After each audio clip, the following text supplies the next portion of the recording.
The Magic Finger by Roald Dahl. The characters in the story. I am a girl. I am Philip Gregg.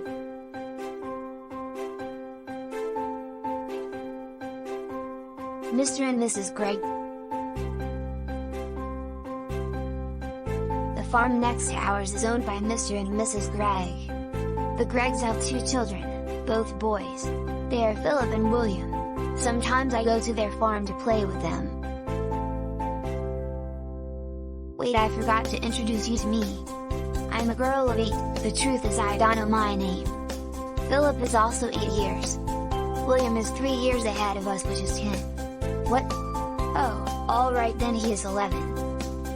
Last week, something very funny happened to the Gregg family. I am going to tell you about it as best I can. I am trying for you. Now let me go to a private place where the boys will know what I'm talking about.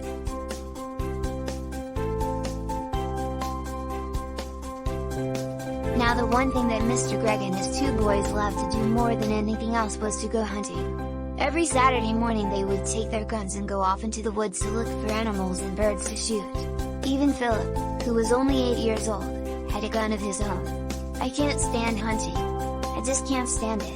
It doesn't seem right to me that men and boys should kill animals just for the fun they get out of it. So I used to try to stop Philip and William from doing it. Every time I went over to their farm I would do my best to talk them out of it, but they only laughed at me. I even said something about it once to Mr. Gregg, but he just walked on past me as if I weren't there.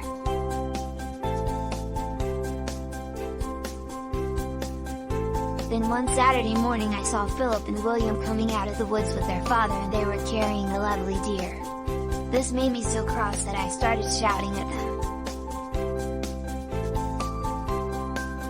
The boys looked at me and laughed, and Mr. Gregg told me to go home and do my own P's and Q's. Okay, it's done.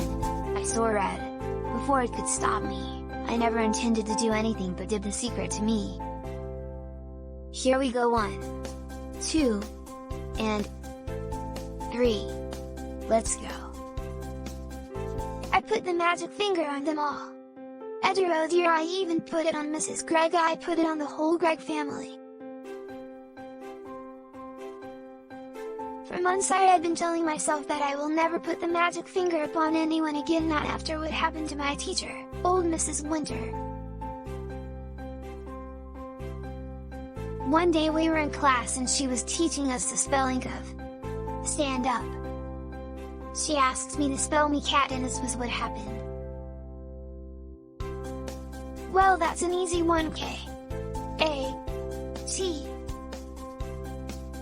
You are a stupid little girl. Not a stupid little girl. I am a nice little girl. Then I got cross and I saw red, and I put the magic finger on Mrs. Winter good and strong and almost at once.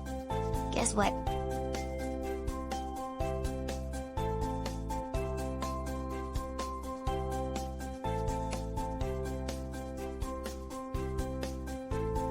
And you know what? Everyone started laughing like they were out of their ears. Will you be so kind as to tell me what you find so madly funny, all of you? And when she turned around to write something on the board, we saw that she had grown a tail as well. It was a huge bushy tail. I cannot begin to tell you what happened after that, but if any of you are wondering whether Mrs. Winter is quiet alright again now, the answer is no. And she will never be. Magic finger is something I have been able to do all my life. I cannot tell you how to do it, because I do not know myself. But when I cross, it always happens when I see red. Then I get very hot, then the tip of the index finger of my right hand starts to tremble most terribly. Suddenly a flash of lightning, something like an electric. It jumps out and touches the person who crossed me. Then the magic finger hits him or her and things start to happen. Well, the magic finger has been around the Gregg family for a while now, and it's never been taken again. I ran home and waited for things to happen. They happened fast. Let me tell you what those things are now. The next morning I got the whole story from Philip and William, and after all it was all over. The same afternoon I put the magic finger on Greg's family. Mr. Greg, Philip and William went hunting again. This time they chased the wild ducks, so they moved to the lake. In the first hour they got 10 birds. In the next hour they got another 6. What a day! Mr. Greg cried. This is the best. Yet, he sighed happily. Then 4 more wild ducks flew over their heads. They were flying very low. They were easy to beat. Bang, bang, bang, bang, went the guns. The ducks flew on. We missed, said Mr. Greg. That's funny. Then, to everyone's surprise, the 4 ducks turned around and came flying right back to the guns. Hey, said Mr. Greg, what on earth are they doing? They are really asking for it this time. He shot at them again. So did the boys. And again they all missed. Mr. Greg got very red in the face. It's the light, he said. It's getting too dark to see. Let's go home.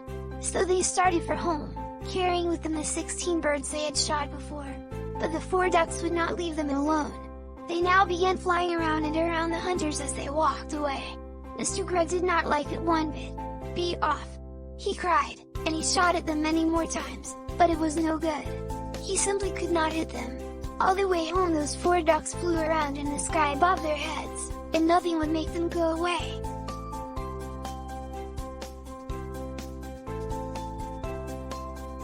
Late that night, after Philip and William had gone to bed, Mr. Greg went outside to get some wood for the fire.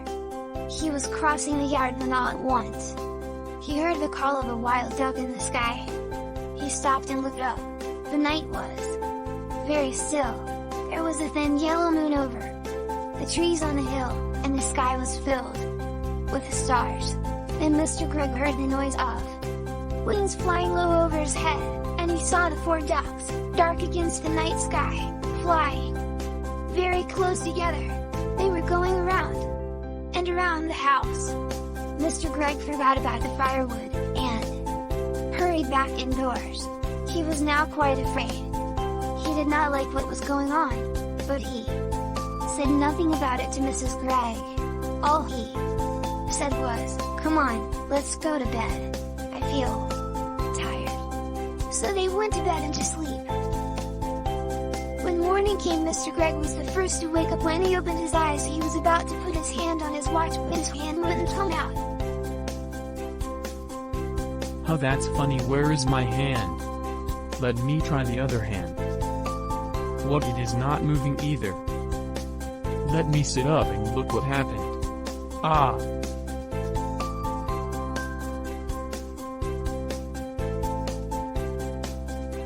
Then Mrs. Greg also woke up, and when she saw Mr. Greg standing there on the floor, she gave a yell too, for he was now a tiny little man. He was maybe as tall as the seat of a chair, but no taller. And where his arms had been, he had a pair of duck's wings instead. But, my dear man, what's happened to you? What's happened to both of us, you mean? Mrs. Greg looked at the mirror even though she was not reaching it. But when she saw herself, Oh no! This is witch's work.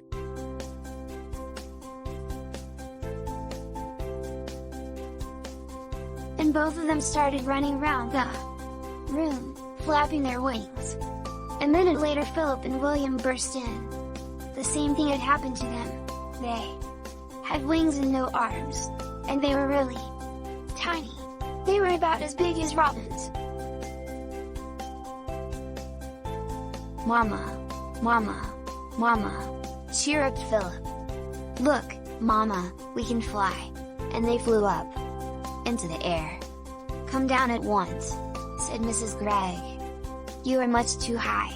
But before she could say another word, Philip and William had flown right out the window.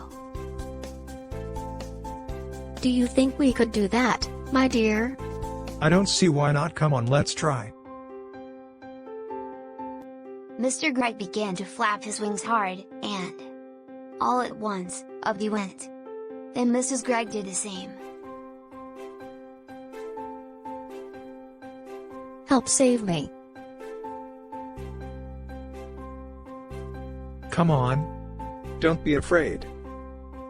Isn't it so lovely? I have always wanted to know what it feels like to be a bird. Your wings are not getting tired, are they, dear?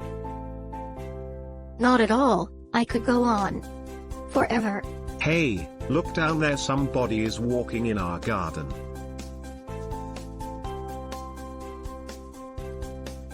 They all looked down, and there below them, in their own garden, they saw 4 enormous wild ducks.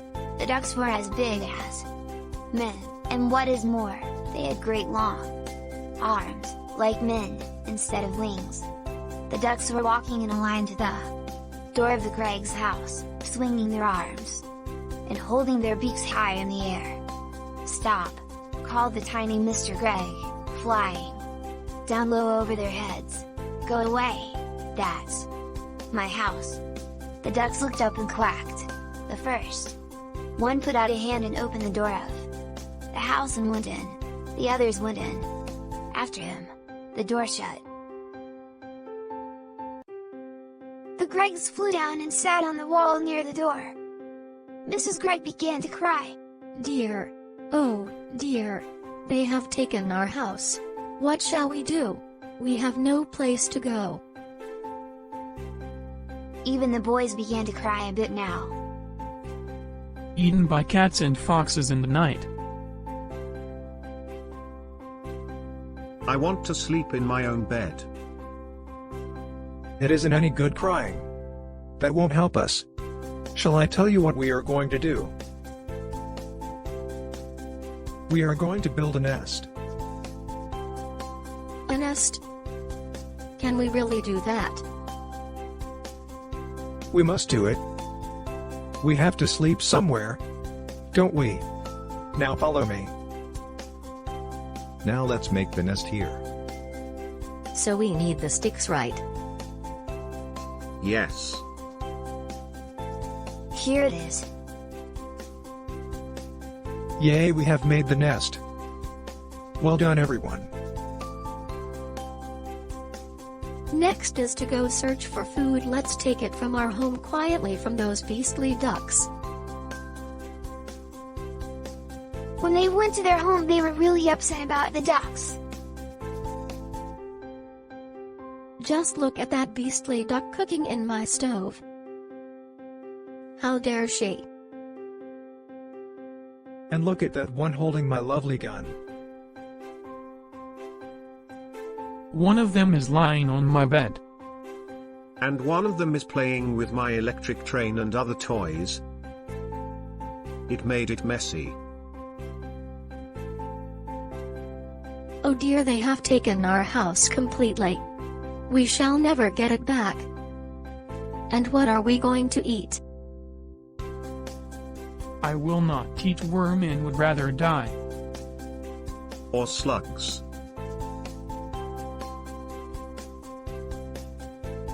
Don't worry.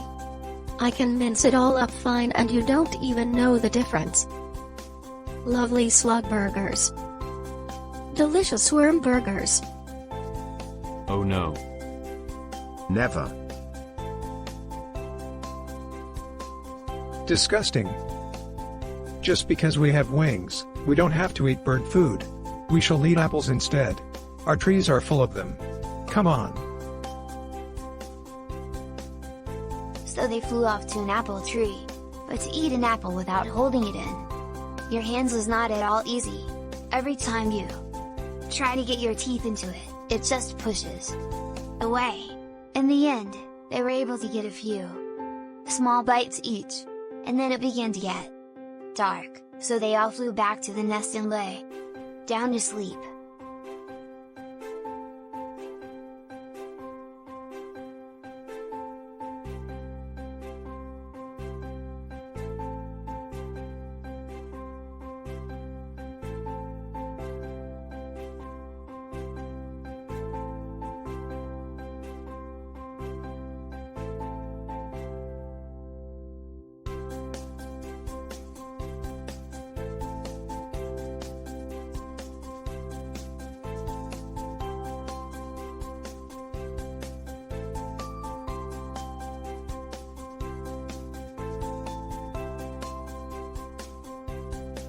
It must have been at about this time that I, back in my own house, picked up the telephone and tried to call Philip.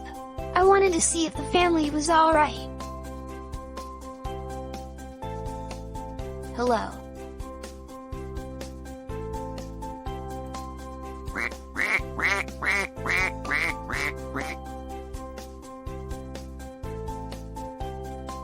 Who's it?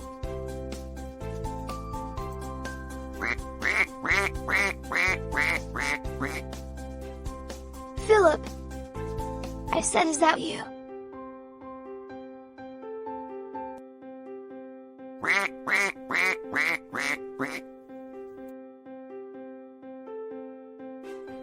Oh, stop it. Then there came a very funny noise. It was like a bird laughing. Oh, that magic finger, what has it done to my friends?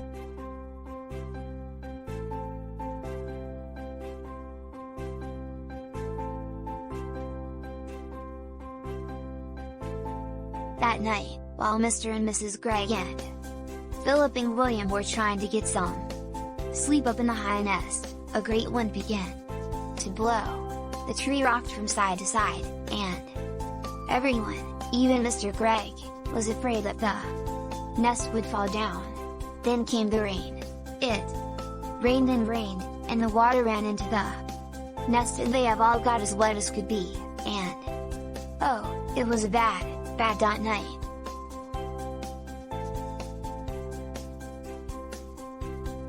At last morning came in, with it the warm sun. Thank goodness that's over. I never want to sleep in a nest again. She got up and looked over the side. Help! Look! Look down there! What is it? Then Mr. Gregg got the surprise of his life. On the ground below them stood the 4 enormous ducks, as tall as men, and 3 of them were holding guns in their hands. One had Mr. Gregg's gun, one had Philip's gun, and one had William's gun. The guns were all pointing right up at the nest.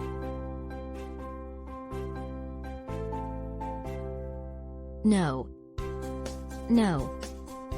No. Don't shoot. Please don't shoot. Why not? You are always shooting at us. Ah, but that's not the same. We are allowed to shoot ducks.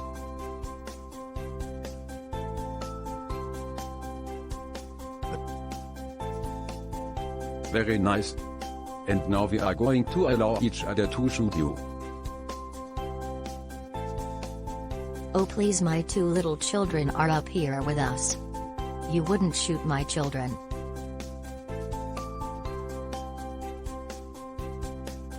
Yesterday you killed our 6 little children. I will never do it again, never, never, never. Do you really mean that? I do mean it. I will never shoot another duck as long as I'm alive. That is not good enough. I'll do anything you say if you will only put down those guns. I'll never shoot another duck or another deer or anything else again.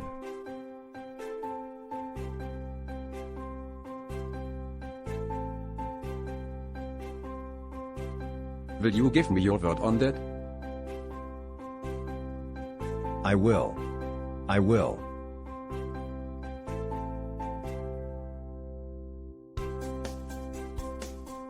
Will you throw away your guns? I will break them into tiny bits and never again need you be afraid of me or my family. Very well, you may now. Calm down. And by the way, may I congratulate you on the nest. For a first effort. It's pretty good. So Mr. and Mrs. Gregg and Philip and William hopped out of the nest and flew down.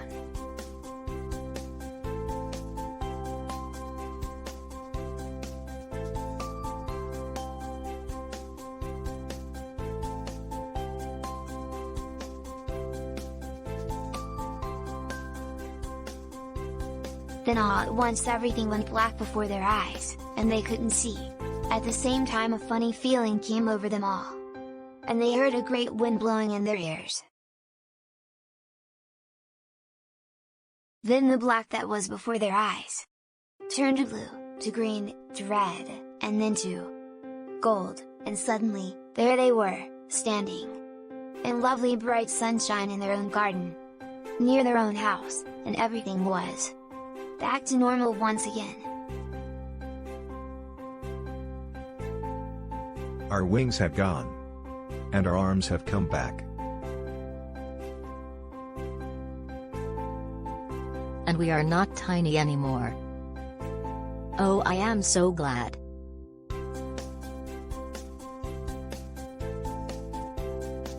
Philip and William began dancing about with joy.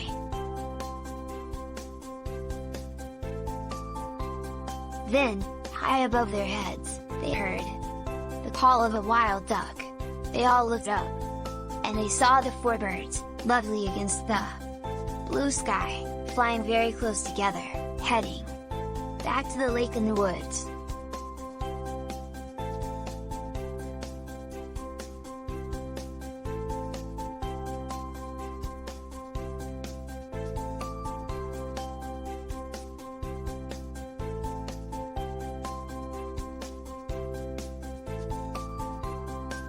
It must have been about half an hour later that I myself walked into the Greg's garden. I had come to see how things were going, and I must admit I was expecting the worst.